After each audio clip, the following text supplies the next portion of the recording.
Welcome back to another exciting episode of the Healthy and Wealthy and Wise podcast, hosted by yours truly, Misty Magdalena Grace, also known as Magical Mags. I am an abundance alchemist, helping you alchemize fear into love, pain into purpose, scarcity or lack into abundance, so that you can live your best life, your best health, your best wealth, your best relationships by trusting your best wisdom within. Please enjoy the show, like and subscribe, and leave a review if you see value in this amazing show. And feel free to stay in till the end. You may have a surprise gift waiting for you on the other side of this episode. Hey everyone, welcome back. This is my first official podcast interview. I can't even remember now. It might be the first one since Lionsgate. My 5-year podcast anniversary was July 22nd, and just super excited to be back to talk about eclipse season today with a good friend and someone who I admire that's really helped me navigate what's happening on the planet. So really quickly, again, if you're new to my channel, feel free to like and subscribe and hit the share button. This topic today is very, very unique and very different, and yet so very relevant to what's happening. Healthy and Wealthy and Wise is dedicated to helping people wake up and remember who they truly are. If you're an entrepreneur, if you're a mom, a dad, it doesn't matter. We're all going through this thing called life right now on planetary ascension. Some people call it Age of Aquarius. Some people call it heading out of the Kali Yuga. There's different people that even just call it the Divine Feminine Awakening. And both my guests today and I have had our own spiritual awakening of sorts, and now we're helping other people move through this awakening, because you might feel like you're going crazy. You might have a health challenge that is freaking you out.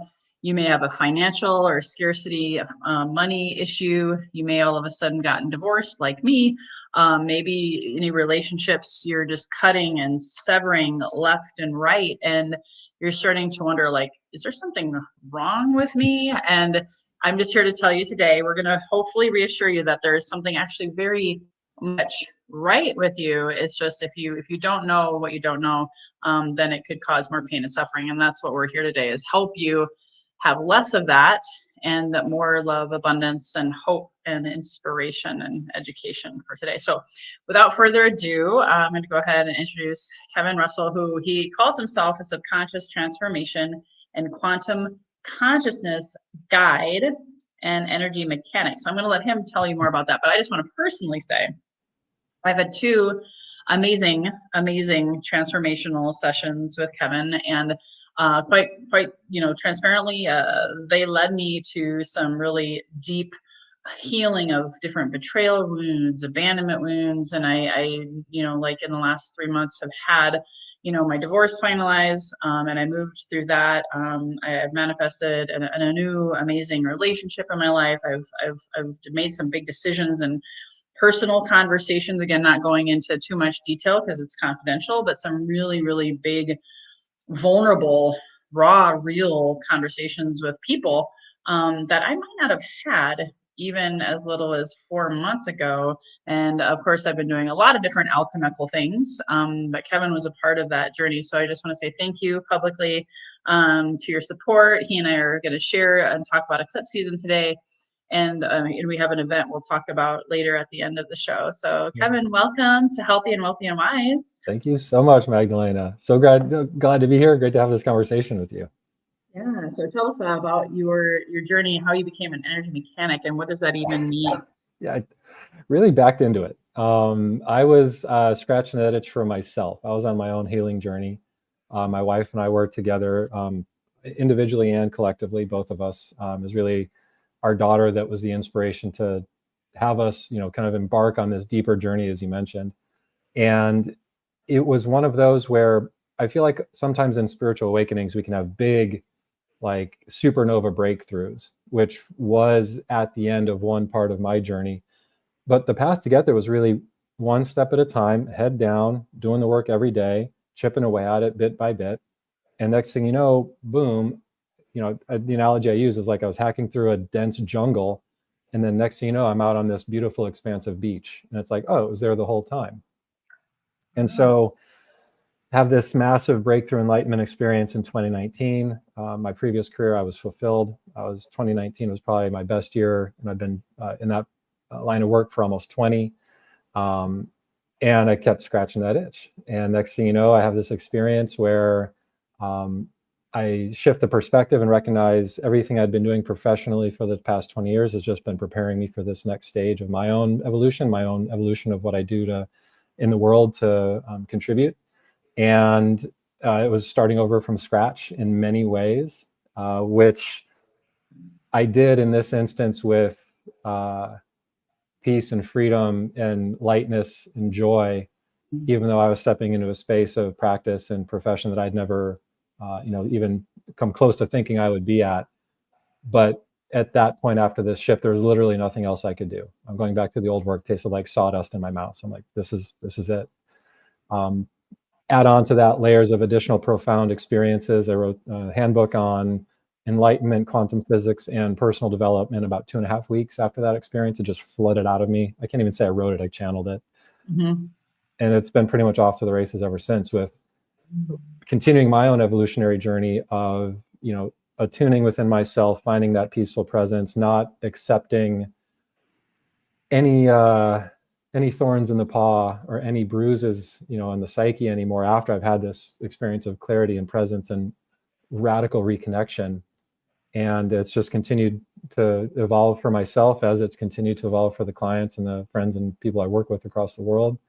And yeah, it's an alchemy of a lot of different approaches, and putting it together in a way that's really functional in a container of a few hour session. And we're able to move mountains in minutes, transform lifetimes of stress and trauma into a wisp of smoke passing us by, and really coming back to that place I feel all of us are journeying towards in these ages of Aquarius and however else we want to describe them, of coming back to ourselves and really releasing or relinquishing the false assumptions, the faulty ways of being, the programmed reactionary ways of existing, in favor of what might not be easy to do.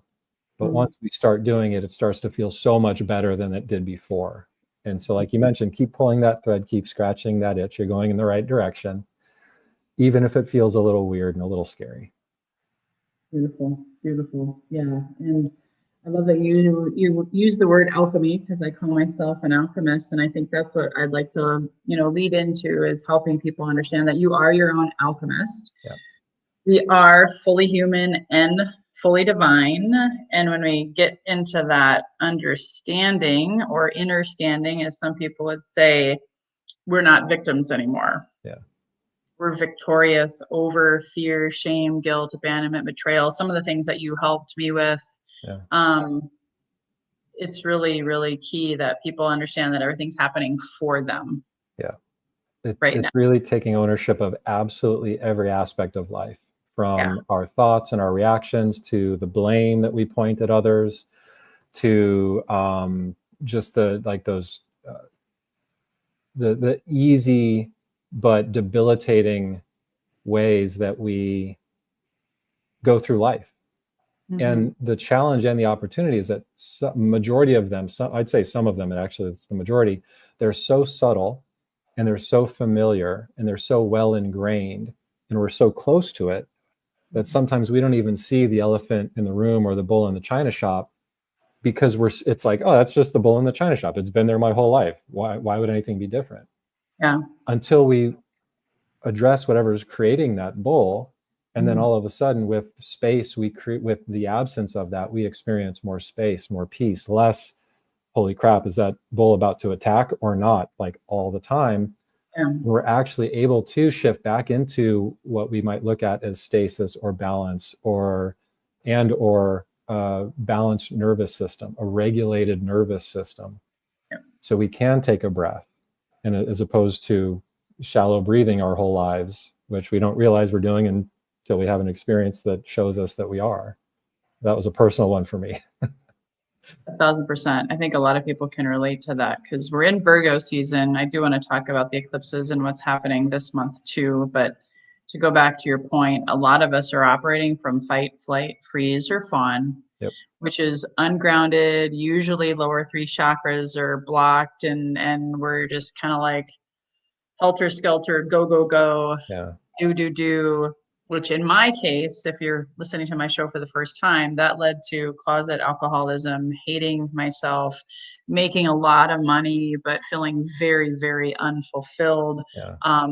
wanting to divorce my husband, all of these different health. I gained weight.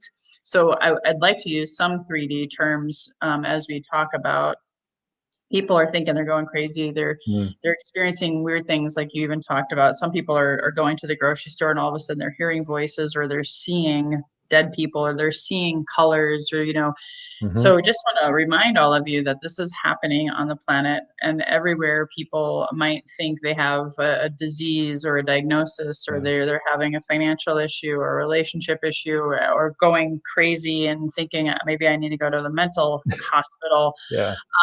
So all of these things are part of some people call it the golden age that we're headed into, age of Aquarius, where people are shedding shadows, or the light and the galactic energies, the as above, so below energies. The full moon, the eclipses are a huge example of right now why we're talking about this, because it's compressing more light into your body, and it's exposing the shadow. Like when you think you see a boogeyman, and all of a sudden you turn the bedroom lights on and it's just a coat on a chair or whatever. Yeah. Right now we're having a lot of boogeymans being exposed, and I won't even get into politics and all the other things, right? But people are freaking out because of what's happening out there, that is then causing an internal reaction. Yep. Whether you call it fear, blame, anger, sickness, disease, all of it. And so I'm going to turn it over to you. I kind of teed you up. If you want to explain in your own words, since you're the energy mechanic, just reminding people too that we are 60% energy, 30% mind, and only 10% this physical meat suit. This is why so many people are losing their shit, because energy on the planet it's forcing our hand to do so. Yeah. Yeah. A couple different things came through as you were sharing. And the first is to a disconnected or sick world, alignment can look like crazy. So if we are in our own space of authority, recognizing that we are the captain of this ship, and our reality, to your point about kind of reality, is created from the inside out. So our fears, our beliefs, our thoughts, our worries, those create the reality we experience. Unless we start to get our hands back on the wheel and guide and direct the inner world. And there's opportunity and challenge there. The first challenge is that those fight, flight, freeze responses oftentimes feel justified, they feel righteous, and they feel powerful. And a lot of times we get stuck there. And talking about world leaders, this is where a lot of that false power is being expressed on a global stage. We think that reactivity is powerful. We think that a righteous sense of indignation is powerful, but it's really one of the most depleting things we can experience, because it's just like hitting the nitrous button on a sports car. You're going to run out of nitrous, and then you're not going to be able to drive as fast. So we keep hitting that button, and we're depleting our immune system, our adrenals, our nervous system, and we're pulling from these reserves that are already in short order because of the 24-hour news cycle, because of so many different, internal, local, societal, and global things going on, that it can feel like chaos and insanity outside and in. The other opportunity and challenge is that our natural state of being is actually one of enlightenment, connection, and I would say either, maybe altruism or empathy or I and I from Rastafarianism, seeing myself in another. Along with that comes with all of the extrasensory tools that are natural to everybody. But because we've gotten them suppressed and kind of like suffocated or muted, onboarding all of these survival programs from our families that we're born into, of how to behave, what to think, what to eat, how to act, those tend to override or drown out those subtler, quieter inner knowings. Or you know, a lot of times this will happen with loved ones, where we'll have a parent will have an experience knowing something happened to their child, or a child will have an experience where a relative, a loved one, comes to them in a dream, and it's a very loving, compassionate, connected experience, and then they find out the next day this person has transitioned or passed. So this is our natural state of being: full connection, clairvoyant, clairaudient, clairsentient, optimized intuition, free and peaceful and calm on the inside. And for better or for worse, powers that be internally, some intentional, some not, have all kind of combined in confluence to get us to this place of this perfect opportunity in this age that we find ourselves, of really assessing and holding up that mirror, recognizing the eyes are a mirror to our inner space, not a window that we're looking out through. So anything we experience externally, to your point, there's something there for us. And that in and of itself can freak many of us out and run back to those old ways of being, those habits, those habituated ways of being, those self-soothing mechanisms. That it is a port in the storm, and it does give us a sense of relief or a sense of freedom in a you know, a drop of it. But it's like trying to drain the ocean through a straw. Where you can do that, but it's going to take a lot of energy, it's going to take a lot of effort, and it's not going to be that fun. Instead of realizing that we are the ocean, we don't need to suck anything in. It's actually a reductive exercise to get to that place of quiet peace, full connection to ourselves and to others. And that's where we kind of get in and we unpack and we release, because that perfect blueprint of an optimal human experience already exists. We just got to get rid of the junk in the trunk that's covering it up from life experiences. The Body Keeps the Score, if you've read that book, and the central power nervous versus system. Force. The central nervous system is a huge part of that, because that houses our chakras, and that's our energy life force centers. And if those are blocked because of trauma, because of addiction, because of whatever, then you're like a pressure cooker, just waiting to blow up. I know that's my best analogy, because I am a pizza fiery redhead. So, you know. Well, and it's like, if we really boil it down, well, one, to your point, as an energy, you know, technician or janitor, I help to rebalance multiple facets of the system. So I look at not only the 7, but the 12 primary chakras. Look at our energy channels and our energy bodies. From an Eastern tradition, those would be the koshas. I look at our immunoadrenal nervous system. I look at our universal connection, our electromagnetic field resonance. We've actually got 2 of those. And then our polarity of our consciousness. And what I found through this work is a vast majority of it is visualization and intention, which really just takes me back to how powerful of creators we actually are, where we are creating everything we're experiencing, whether we intend to or not. So when we're making these shifts back to healed wholeness, back to wellness, it can start to feel like we're taking crazy pills.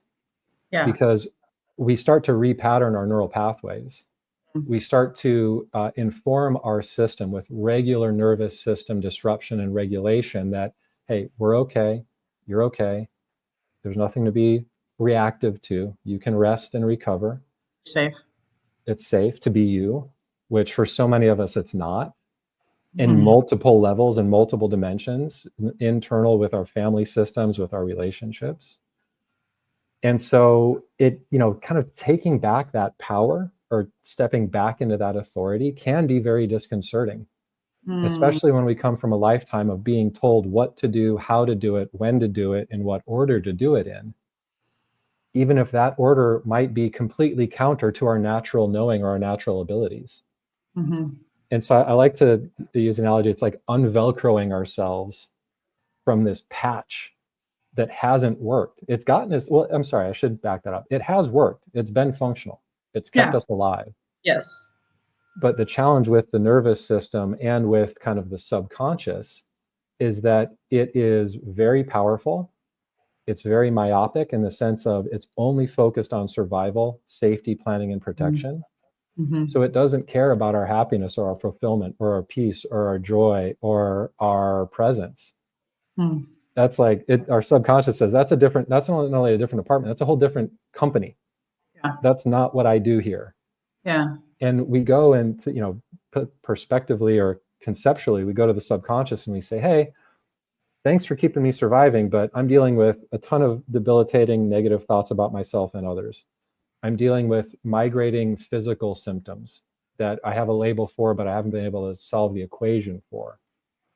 I have horrible relationships with my mom, my dad, my brother, my sister, my friend, my wife, my partner, whoever.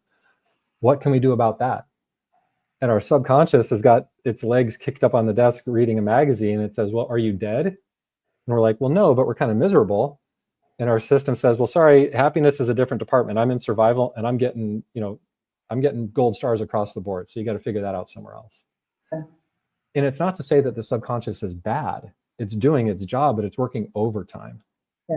So in this work, what we do is we enable our subconscious to recognize by action and by integration and by release, to recognize we're not running those same programs that we did in the past. We're making different decisions, we're thinking in different ways, and we are showing up in different ways than we have in the past. And that's kind of the proof is in the pudding that can help our subconscious say, oh, Magdalena's got this, or oh, Kevin's got this. Okay, I don't have to be so reactive anymore. I can allow that natural space within to be more present. And thank goodness, because this has been exhausting. Yeah, and you made me think of there's so many things and so many directions we could go on this. For sure. Because I know I was operating from a lot of the fight or flight, reptilian, amygdala, caveman brain of our ancestors. I just went to Mount Shasta, the root chakra of the planet, and the root chakra is all about ancestral trauma and the things that no longer serve us, because we live in a concrete jungle now. We live in a different world. We don't have to be hunters and gatherers. I mean, of course, people are actually going more back to that intentionally because it's more grounding, and we don't have a lot of saber-toothed tigers here that we need to run from. So it's a different time and space, right? But really getting to understanding that some of this also, just so you all know, isn't even yours. If you're feeling anxiety or fear or trauma, it could be ancestral. It could be past lives, and Kevin can help you with that. And it can also be the collective energy. If you're an empath, which most of my viewers are, I think it's important to have a little bit of a short conversation about that. Also, is just to recognize, maybe give a quick couple of tips of how to move through something scary. Whether it's breathing, or I know you talked about visualization, but I want to give like quick practical tips to also maybe just tune in. Is this mine? Is this the collectives? If it's my ancestors, how do I move out of that reptilian fight or flight? Oh my God, we got to run, or we're going to get raped and pillaged kind of mindset.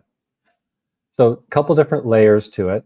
And the first and foremost would be, in that recognizing that it's not ours, is looking at the language we use about it. And this can start at the symptomatic level. So if we're taking ownership of anything we experience, we're informing our subconscious that the thing I'm focusing on is ours, so act as such.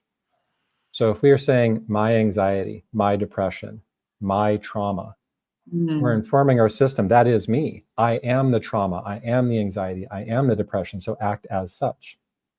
So first step would be not taking ownership of anything we experience. Because the ownership, it's punting the ball when it's like, oh, my anxiety is ramping up.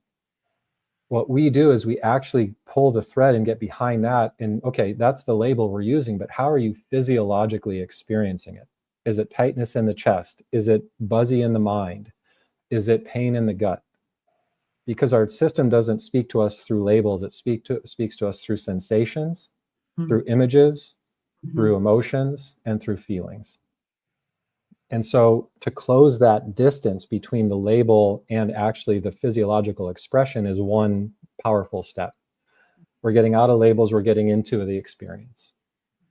The second one is staying open and curious, because so often we're reactive to what we experience, because a lot of what we experience is perceptively like being poked in a bruise.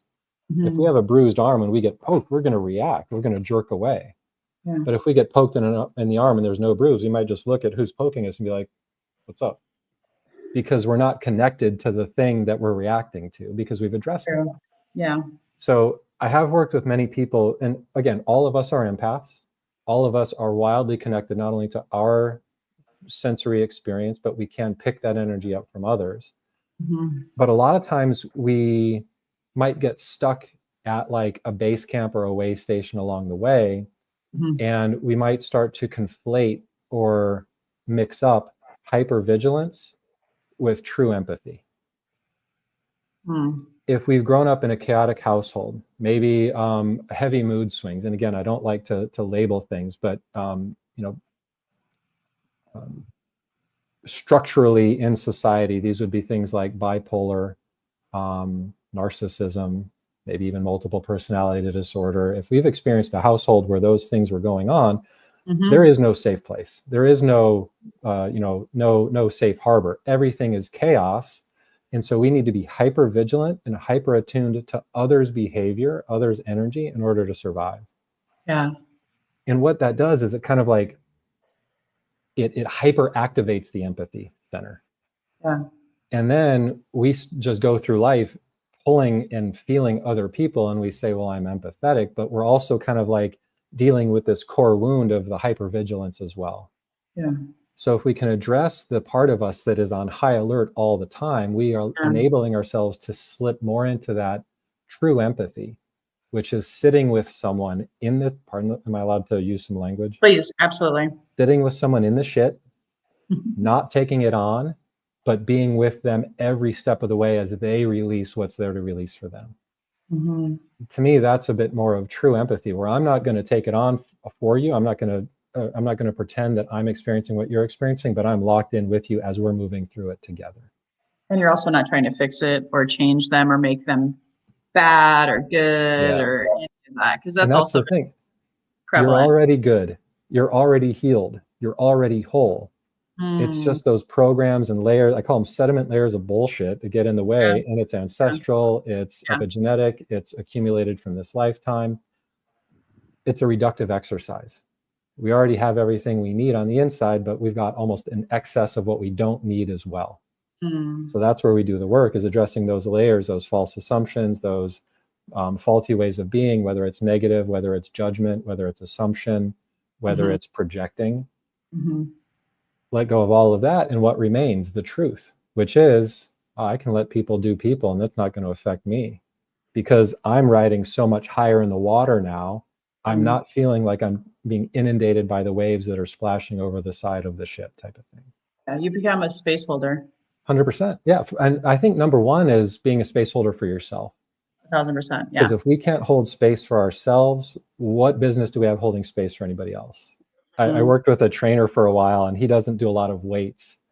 And he says, we shouldn't be lifting weight until we can lift our own body weight. So like doing a handstand push-up and things like that. Yeah. I'm right there with you. I love that. Beautiful. So now what do we do with all this stuff? We might have awareness. We might do a lot of reading. So number one most powerful tool that I feel everybody can use right now is nervous system regulation, which include, in the fastest ways I've found to do that, is brain balancing and holotrope, a real quick hit disruptive breath work to give our system the understanding like, hey, you're okay, stop it. Yeah. And to me, the analogy I like to use, if anybody has a pet, a lot of times a pet dog, like if it's a house dog, they're at the back door, they're seeing an animal in the yard, a squirrel or something like that, and they are hyper focused, and they might have a little growl going on. Yeah. And then you try and get the dog's attention so it's not so hyper activated. You snap your finger like, hey, look over here, and the dog's like, huh, what? No, this is more important. But then maybe you have a treat or its favorite toy, and you say, hey, and it looks over and you've got the toy, and it's like, treat, toy, that's much better, and it forgets what it was hyper fixated on. Yeah. So that's the function of the breath work. It shifts our system into one feeling better in the moment, and I'm talking like a minute only. Yeah. So everything that I offer, we can do in less than 5 minutes to really get back to center. Yeah. So balance the brain, crossing the midline of the body, quick hit, quick win, intense breath work to shift out of that fight, flight, freeze response. Yeah. And that everybody can do. And what we're doing is training awareness of being in a stress response. I call it playing catch and release. Catch the reaction, catch the undesired response, reactivity, release it by hitting the reset button on the nervous system. And then if we want to, we can unpack it, we can dive deeper into it. But if we're in a stress response, we're so wound up and so tight on the inside, there's really perceptively not a lot of room to move or operate. So if we settle back to neutral, that's where we can really be productive from. Another really quick way, so we've got breath work, we've got brain balancing. Another really quick thing you can do, quick and easy, hand swipes over the governing meridian of your crown. Oh, beautiful. Without touching your head. I just want to clarify. Without touching your head. So if you're doing this at home, you've got your hand maybe an inch or two in front of your nose, and without physically touching, go up and over the crown of your head, and then off the back of your neck, just like a little ducktail or a little kind of mullet, you just give a little wrist flick, like you're flicking that energy away.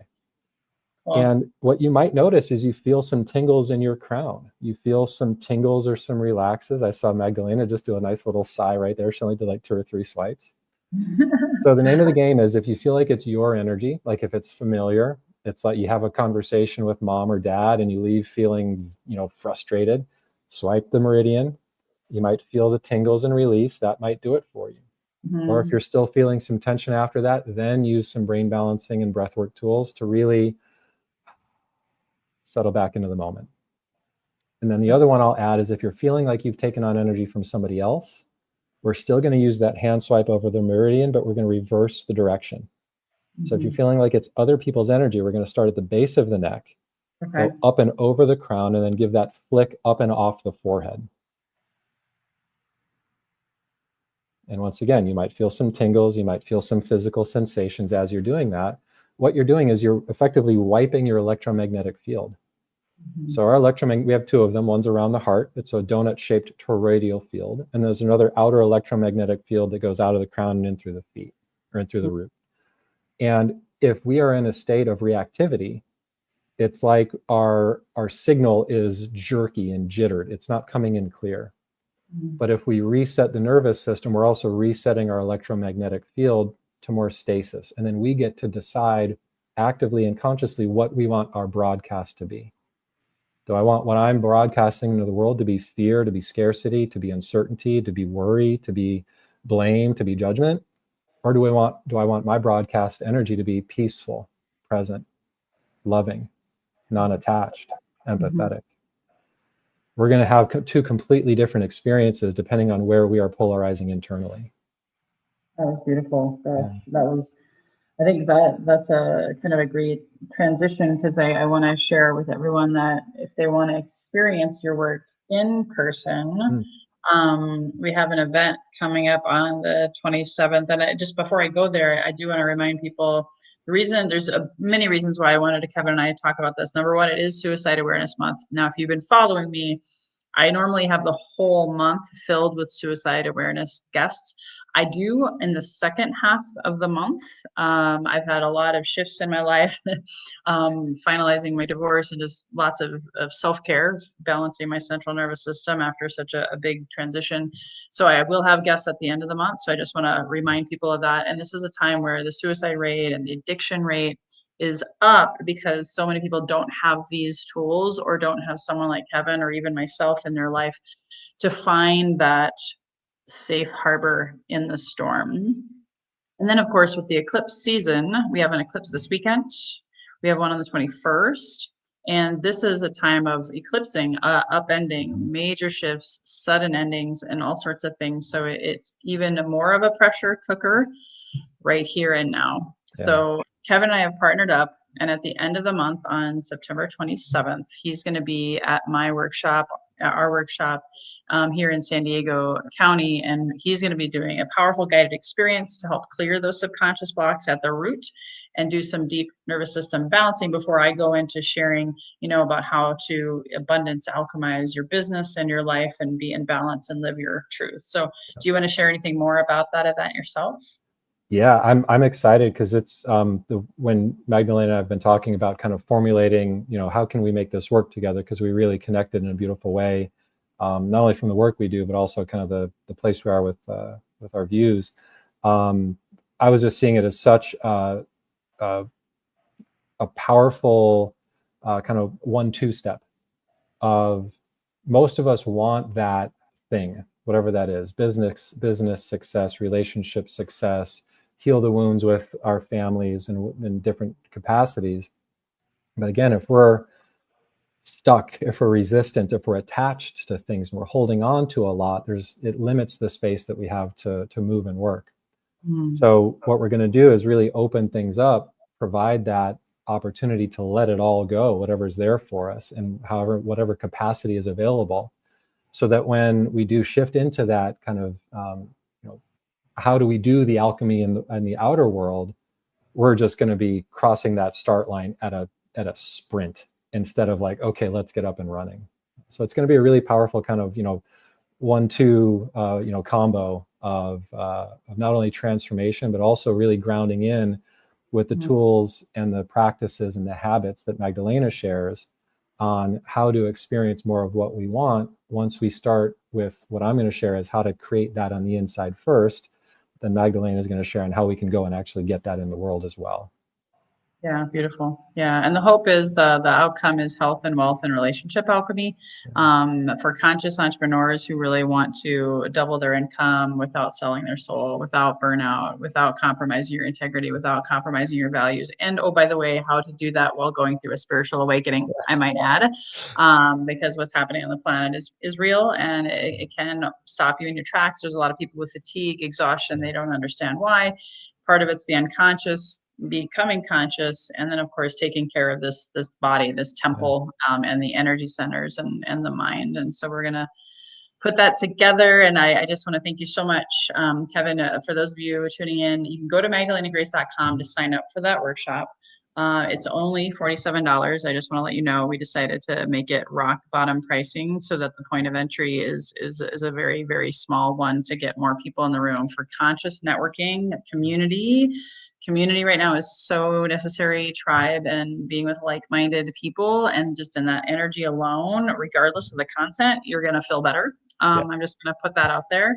And it'll be about 4 hours. There'll be some snacks. And then, of course, Kevin, how can people find you if they want to get a hold of you, even if they can't come to the event? Yeah, thanks, Max. The best way is to go to kevinrussell.guide. And from there, we have all the links. So you can sign up with a consult. We can sign up to work one-on-one. We've got books and downloads and nervous system reset work that we can do. All of it's available through kind of that portal, kevinrussell.guide. I appreciate it. Beautiful. And I'll put that in the show notes. Do gotta run. I'm just so grateful for you. Final announcements for Healthy and Wealthy and Wise. I do have a Women's Goddess Retreat next week, 8th, 9th, and 10th for the 9/9 portal. Great central nervous system rebalancing, awakening the goddess. And then I do have a health and vitality day also on the 14th. Again, you can go to magdalenagrace.com if you're watching the show before those dates. Otherwise, go to that website for future events, and of course for me and Kevin's event as well. So thank you again for tuning in, everyone. Until next time, here's to your best health, your best wealth, by trusting that innate best wisdom within, for as within, so without. Here's to your best life. The best is yet to come. Bye-bye for now.